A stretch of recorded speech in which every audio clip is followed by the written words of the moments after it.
Hi and welcome to this Photoshop tutorial. In this tutorial we're going to be looking at recreating cinematic colour. So often with cinematic colour you'll find that films make good use of warm tonal imagery combined with colder backgrounds, and it gives this really quite striking effect. So we're going to be working with this particular picture. One method is you can use channels, and you find with channels that it breaks your image up into its separate parts of red, green and blue. But we're going to use a different method which will give us a little bit more control over the luminance. So adjusting how bright or dark our tones are, and also giving us some colour control as well. So what we're going to do first is we're going to use a photo filter. So we're going to click on photo filter. You'll find that there's quite a selection here of different filters. We're going to be using a warming filter, and it's possible as well you can just use a singular colour, so to increase the intensity of effect. We're going to move density up so you can really see the strength of the warm tone coming through here. So really upping that so you can see it nice and clear. We don't want that to affect our background, we just want it to affect this area here, the beam of light coming through, and our movie star here. So we're going to make a few kind of subtle adjustments. So you'll see we're working with a photo filter adjustment layer now, and our settings are here. What I'd like you to try doing is if you click on image and go to apply image, and make sure that layer is merged, so making sure merged is selected, the channel is RGB, and the blending mode is multiply. So with blend mode set to multiply, it's going to affect our highlights, and that's the area we're going to be working with in this particular image. So just clicking on OK there. Now if we untick the visibility icon here, you'll be able to see a before and after effect, and if you look closely it is affecting our highlights more than it's affecting our shadows. You can also experiment by moving the density slider up and down to check out that effect in a little bit more detail.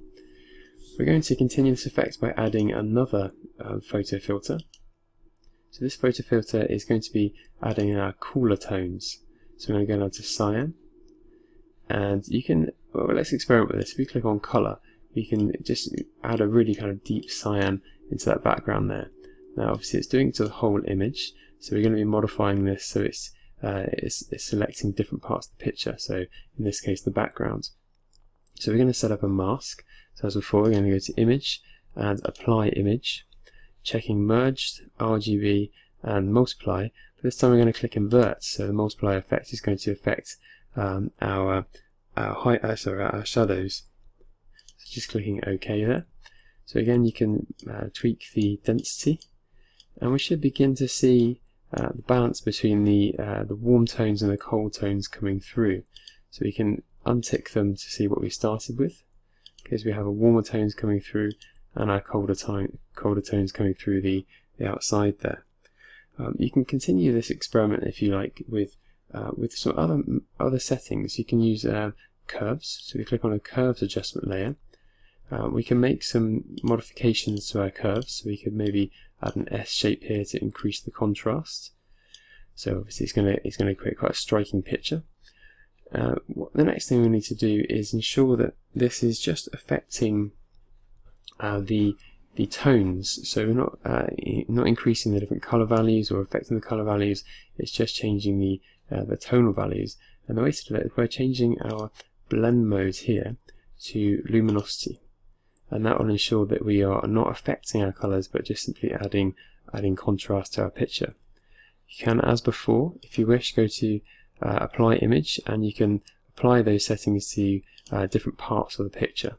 So before we're using a combination of multiply and invert. You can experiment if you like with some of the other blend modes and how they might affect your picture. But I'm going to keep it quite simple for the sake of this tutorial.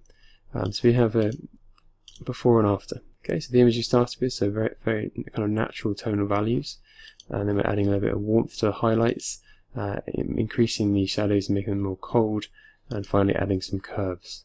Okay, so I hope this tutorial gets you started, and good luck with your own imagery. Thank you.